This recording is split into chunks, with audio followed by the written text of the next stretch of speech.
மக்கள் பணத்திலிருந்து ஒரு பைசா கூட தொடமாட்டோம், தொடவும் விடமாட்டோம், தொட்டா விடமாட்டோம், இதுக்கு முன்னாடி தொட்டவங்களையும் விடமாட்டோம்.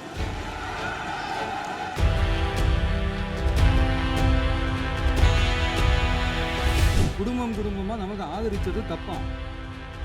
இது இப்ப இல்ல, நான் சொல்றது எம்ஜிஆர் அவர்கள் காலத்திலிருந்து. அப்பவே அவர் ஜெயிச்சப்போ அதே மக்களை தப்பு தப்பா பேசுறது. மக்கள் என்ன பண்ணிட்டாங்க, எம்ஜிஆர் என்ன பண்ணிட்டாரு, எம்ஜிஆர் என்ன இது பண்ணிட்டாரு. 50 வருஷமா ஒரே டெக்னிக்கா, இந்த sofa set, table chair, teapoy, furniture பிசினஸ்லாம் வேற எங்க வெளியில போய் பண்ண சொல்லுங்க.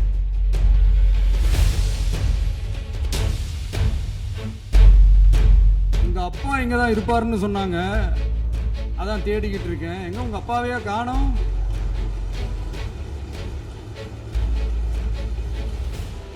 இல்லங்க, எங்களுக்கும் நக்கலா நையாண்டியா சம்பந்தம் இல்லாத குட்டி கதை இதெல்லாம் எங்களுக்கும் பேச தெரியும். இந்த டாஸ்மாக் மாதிரியே பல டிபார்ட்மெண்ட்லயும், மறுபடியும் சொல்றேன், கட்சி நிதின்ற பேர்ல அடிச்ச கொள்ளைய ஒன்னா கவர்மெண்டோட கஜானாக்குள்ளேயே கொண்டு சேர்த்துக்கிட்டே இருக்கிறாங்க. இப்பவும் சொல்றேன், மக்கள் பணத்திலிருந்து ஒரு பைசா கூட தொடமாட்டோம், தொடவும் விடமாட்டோம், தொட்டா விடமாட்டோம், இதுக்கு முன்னாடி தொட்டவங்களையும் விடமாட்டோம்.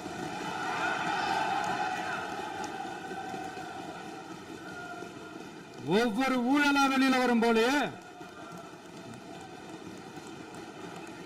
ஒவ்வொரு வேஷமா கலைஞ்சிரும் போல, இங்க இருக்கிற நிறைய பேரு நடுங்கி போய் இதுல நம்ம மேல அவதூறு வேற. இப்ப புதுசா ஒரு வெப்பன் ஒண்ணு கொண்டு வந்திருக்காங்க. அது என்ன தெரியுமா? அவங்க தயவால தான் நம்ம ஆட்சி நடக்குதாம். மக்கள் தயவால இந்த ஆட்சி நடந்துகிட்டு இருக்கு. மனசாட்சி உள்ள சக்திகளோட ஆதரவால இந்த ஆட்சி நடந்துகிட்டு இருக்கு. நாங்க தான் அனுப்பி வச்சோம் அப்படின்றாங்களே. அனுப்பி வச்சவங்களுக்கு மினிஸ்ட்ரியில இடம் கொடுத்தா ஏன் கதறீங்க? ஏன் இவ்வளவு கோவம்? ஏன் இவ்வளவு கதறல்ஸ்? இதுல இன்னொரு முக்கியமான விஷயம், மார்க்சிஸ்ட் கம்யூனிஸ்ட் கட்சி நமக்கு ஆதரவு கொடுத்தது சுயேட்சையா எடுத்த முடிவுன்னு சொல்றாங்க. அதே மாதிரி இந்திய கம்யூனிஸ்ட் கட்சி நமக்கு ஆதரவு கொடுத்தது சுயேட்சையா எடுத்த முடிவுன்னு சொல்றாங்க. இதுல எங்க இருந்து நாங்க தான் அனுப்பி வச்சோம்னா புரியலையே. மக்களுக்கு நல்லா புரியும், எல்லாத்தையும் தெளிவா பார்த்துக்கிட்டு இருக்கிறாங்க.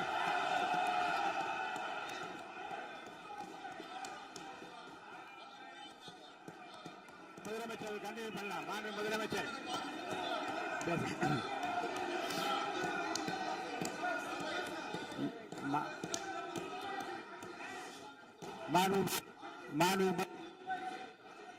முதலமைச்சர் கண்டினியூ பண்ணலாம். நீ கண்டினியூ பண்ணலாம்.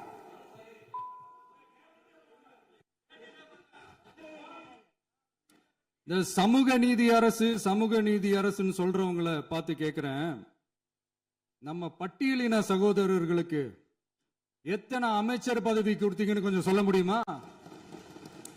ஆனா நம்மளுடைய அரசுல 8 அமைச்சர் பதவிகள் யாருக்கு? நம்ம பட்டியலின சகோதரர்களுக்கு.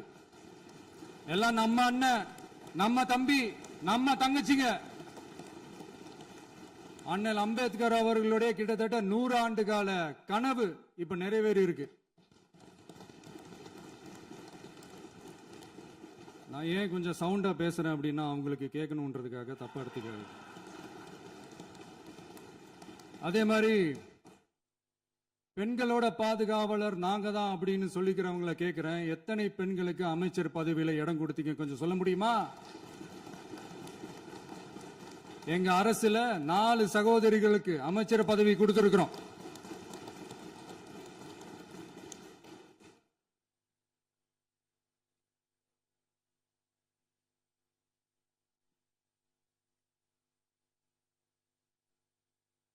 அதனால மக்களால் நிராகரிக்கப்பட்டு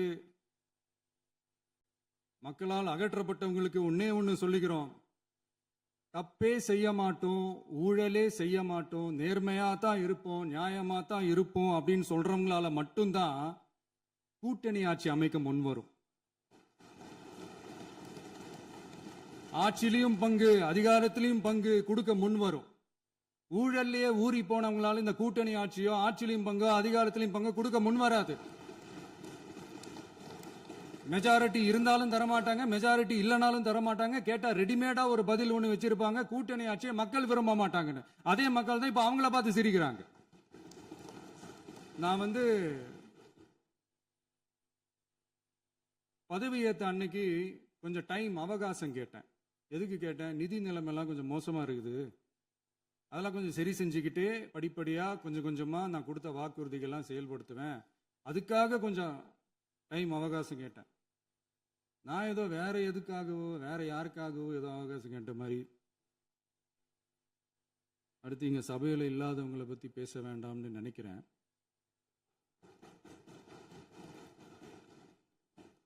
இங்க நம்மளை பத்தி அவதூறு பரப்புறதோட மட்டும் இல்லாம இப்ப நம்ம மக்கள் மேலேயும் அவதூறு பரப்ப ஆரம்பிச்சிட்டாங்க.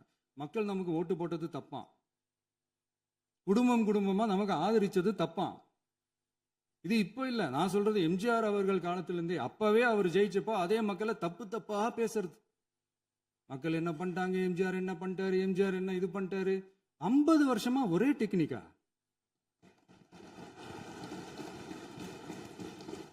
டெக்னாலஜி எல்லாம் மாறி வேற எங்கேயோ போயிட்டு இருக்கு. பஸ் இதுல கொஞ்சம் டெக்னிக்காச்சும் கொஞ்சம் மாத்தினா கொஞ்சம் நல்லா இருக்கும்.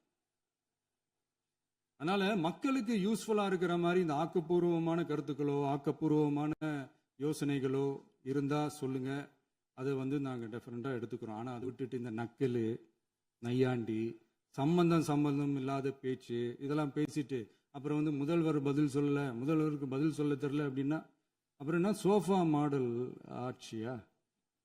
அது என்னன்னு புரியறதுக்கே எனக்கு ரொம்ப நாள் ஆச்சு. இந்த sofa set, table chair, teapoy, furniture பிசினஸ்லாம் வேற எங்க வெளியில போய் பண்ண சொல்லுங்க.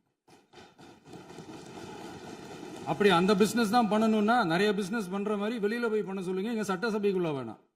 அதனால ஆக்கப்பூர்வமான கருத்துக்கள் இருந்தா சொல்லுங்க, டெஃபினட்டா அது சரியா இருந்தா நாங்க ஏத்துக்கிறோம். எனக்கு ஒரு குட்டி கதை ஒன்று ஞாபகம் வருது, சொல்லாமா? ஒரு ஊர்ல ஒரு பெரியவர் வெயில் ரொம்ப ஜாஸ்தியா இருக்குன்னு சொல்லிட்டு கண்ணுக்கு மேல கை வச்சுக்கிட்டு இப்படி சுத்தி முத்தி தேடிக்கிட்டு இருந்தாராம். அப்ப கூட இருந்த ஒரு சின்ன பையன் என்ன தேடுறீங்க அப்படின்னு கேட்டானா. அதுக்கு அந்த பெரியவர் சொன்னாரா, அது ஒண்ணு இல்ல தம்பி, உங்க அப்பா இங்கதான் இருப்பாருன்னு சொன்னாங்க, அதான் தேடிக்கிட்டு இருக்கேன், எங்க உங்க அப்பாவையா காணோம்?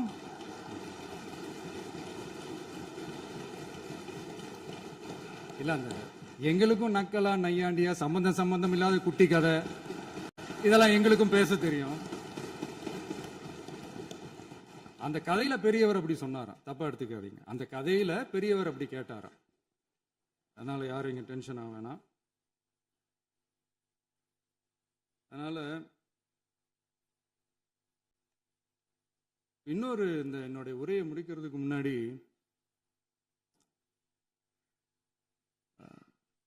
போயிட்டாங்க, பேசலாமா?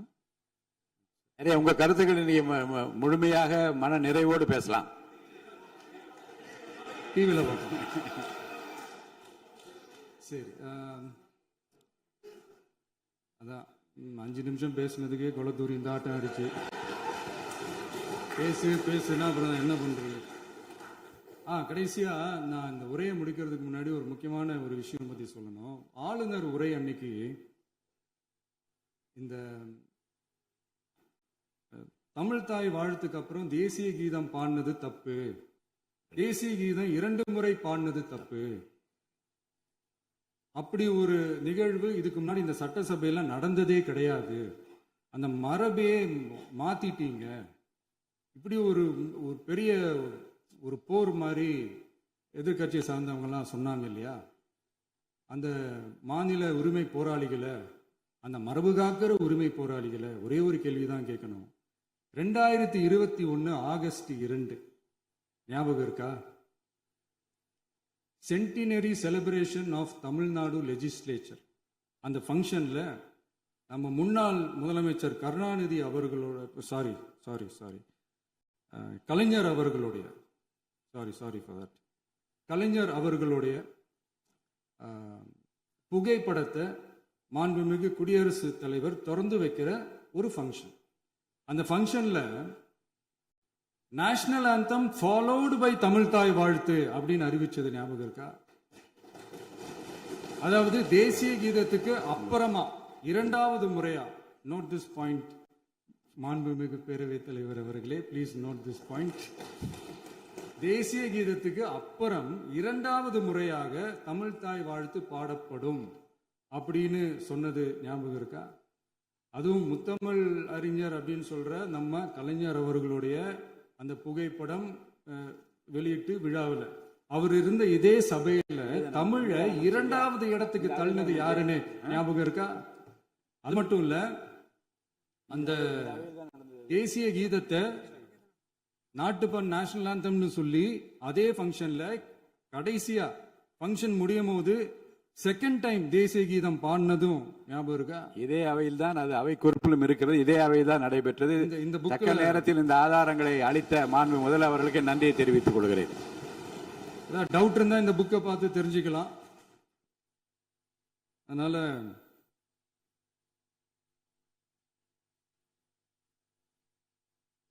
இதெல்லாம் கேட்டா என்ன சொல்லுவாங்கன்னா, அது ஜனாதிபதி கலந்துகிட்ட ஃபங்க்ஷன், அதெல்லாம் அப்படிதான், அதெல்லாம் கண்டுக்க கூடாது அப்படின்னு சொல்லுவாங்க.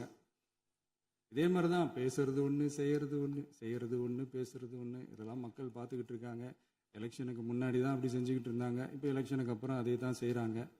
இந்த விஜயையும் சாமானியர்களின் உண்மையான சமூக நீதி அரசையும் அவமானப்படுத்துறதுக்கு தான் அவங்களோட அந்த பொலிட்டிக்கல் சீனியாரிட்டி அது பயன்படுத்துது போல.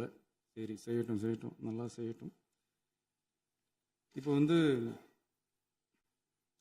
ஆனாலும் நம்மளுடைய மாநில உரிமை, மொழி உரிமை, உத்தம உத்தரர் போல வேஷம் போடுற எதிர்கட்சிக்கு ஒன்றை மட்டும் ஆணித்தரமாக சொல்றோம். உங்களை மாதிரி தமிழ் தமிழ்னு சொல்லிக்கிட்டு, மொழி, பண்பாடு, கலாச்சாரம்னு சொல்லிக்கிட்டு ரெட்டை வேஷம் போடுறவங்க நாங்க கிடையாது.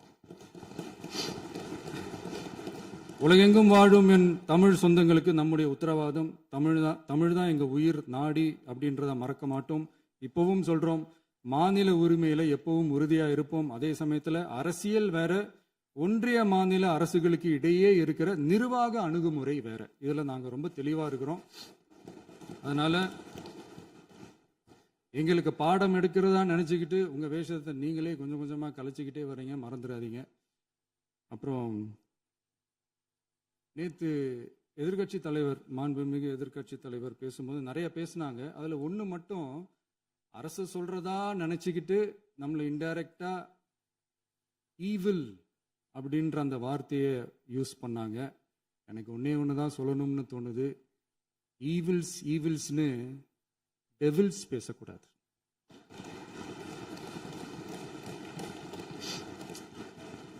அவங்க இருந்திருந்தா ஒரு ஆக்ஷன் பண்ணணும்னு எனக்கு தோணுச்சு. எல்லாரும் போயிட்டாங்க. பர்மிஷன் பண்ணலாமா? இப்பவும் பண்ணலாம், ஒன்றும் தப்பு இல்லை.